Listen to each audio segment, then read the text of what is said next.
Renzo, por que errar é importante? Bom, aqui para deixar claro o que acontece, por que o errar é importante? Porque simplesmente, para a maioria dos seus aprendizados, o erro é inevitável. Você simplesmente não tem como evitá-lo. Você não vai conseguir observar todos os ângulos e todas as ramificações da sua proposta de solução para um problema. E a única forma que você vai ter de efetivamente aprender no processo e construir algo vai ser sem o medo de errar. Sabendo que, inclusive, você vai errar muitas vezes, mas principalmente que você vai aprender com esse erro. Então, qual que é o problema aqui, né?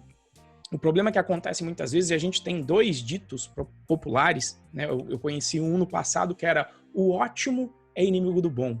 Eu ouvia isso desde a minha época de pré-vestibular, quando o professor falava para mim: o ótimo é inimigo do bom. Ou o feito é melhor que perfeito, do jeito que está sendo propagado hoje em dia, estão utilizando mais essa frase. Mas o que é isso? Quer dizer que se algo é perfeito, não é melhor que algo imperfeito? Se algo é ótimo, não é muito melhor do que ser bom? Qual que é a questão aqui? O problema é quando as pessoas entram numa noia de fazer lá o seu produto perfeito, o seu software perfeito, e fica sempre nessa fase da imaginação, pensando em todas as possibilidades ou todos os erros que podem acontecer, o que a pessoa tem que fazer para evitar todos eles.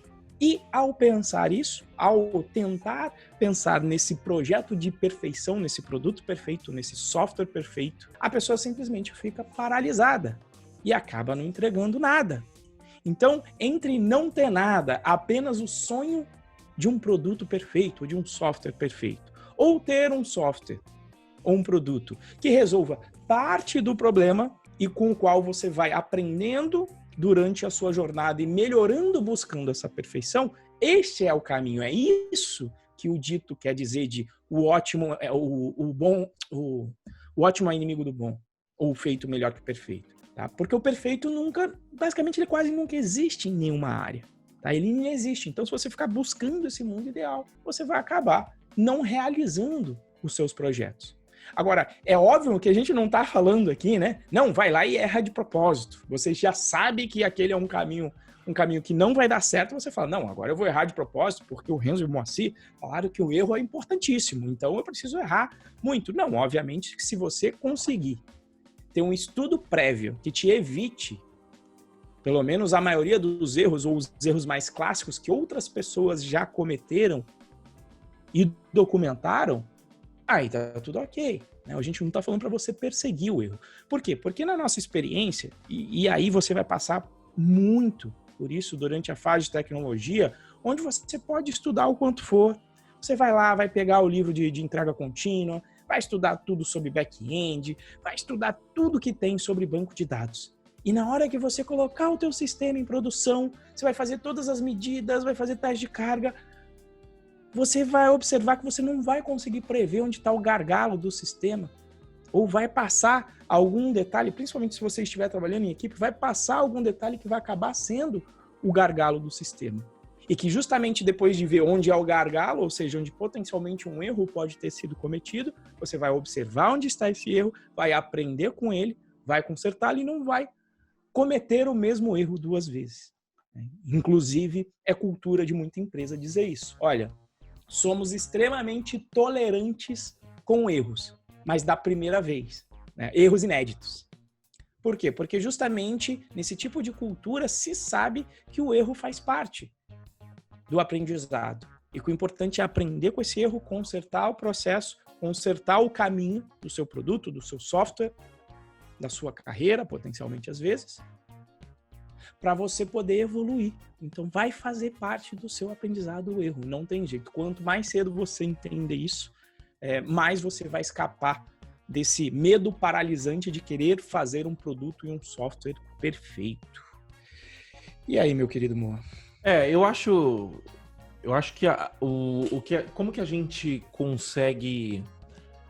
Eu não gosto de usar a palavra erro, né? Eu acho que se a gente substituir a palavra erro pela palavra hipótese, eu acho que a gente consegue explicar exatamente o que a gente está querendo dizer. A gente vive num mundo, se você pegar o livro do Luiz Cláudio Binotto, o modelo do pensador, ele exemplifica direitinho qual que era o nosso sistema, né? Como que funciona, como que o nosso sistema evoluiu ao longo do último século, né? Então, quando você pega no começo do ano, no começo do século, a gente tinha uma demanda muito maior do que uma oferta, né? Então, você tinha o cara em 1910, 1915... Isso aí é início do século passado ainda, isso, né? Século pra passado, ver como a gente tá distante. isso. Lá em 1910, 1915, você não tinha, por exemplo, várias marcas de sapato. Você ou tinha sapato ou não tinha sapato. E a grande maioria das pessoas não tinha sapato. Então, era uma demanda por sapato muito maior do que a oferta que o mercado dispunha do sapato, né?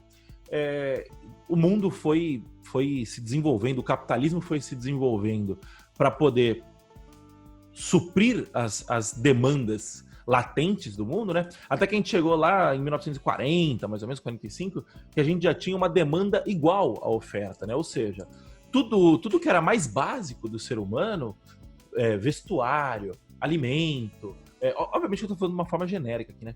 Vestuário, alimento, o mercado já tinha capacidade de suprir isso, né?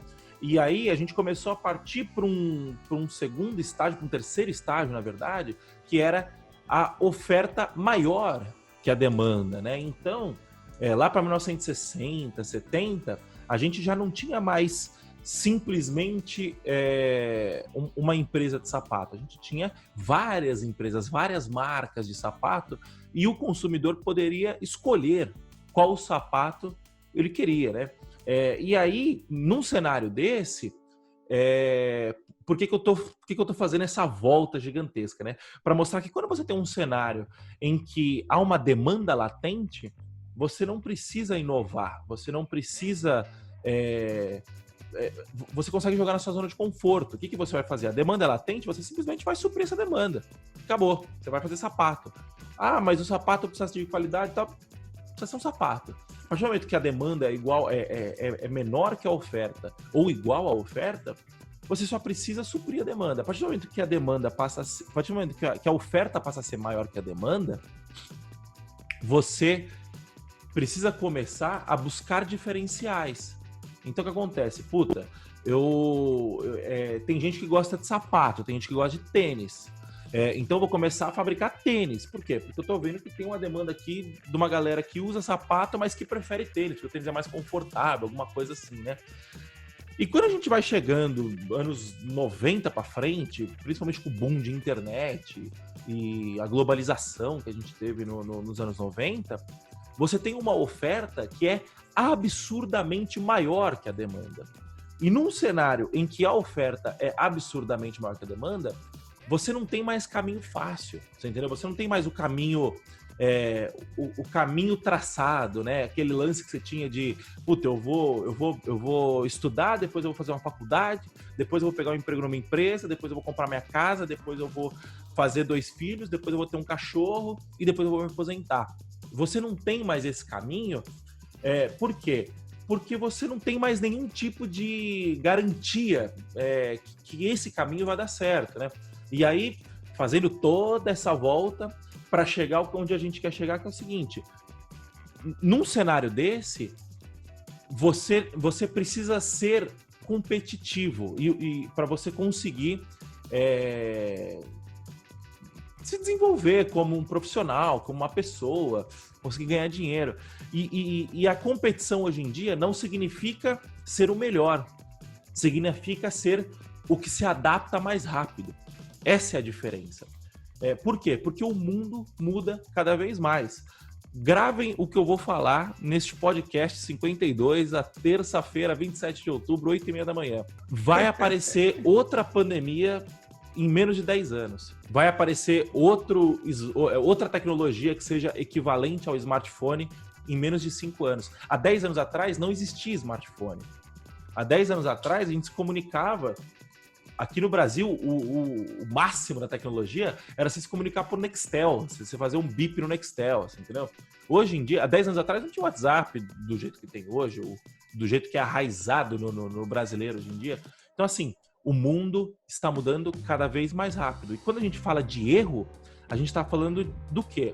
Você tem que aprender que é muito mais importante você validar uma hipótese do que você acertar de primeira. Você entendeu? O acertar de hoje em dia não é fazer perfeito. O acertar de hoje em dia é validar uma hipótese. Então, quando a gente fala de erro, é você colocar o seu software na rua o mais rápido possível. Por quê? Porque ao colocar o software na rua o mais rápido possível, você está validando a ideia do seu software. Porque o software, no fim das contas, é uma ideia, é uma proposta de valor, né? Você está validando a sua proposta de valor. Então, por isso que é importante, essa é a importância do erro, né? A importância do erro é você validar a sua hipótese.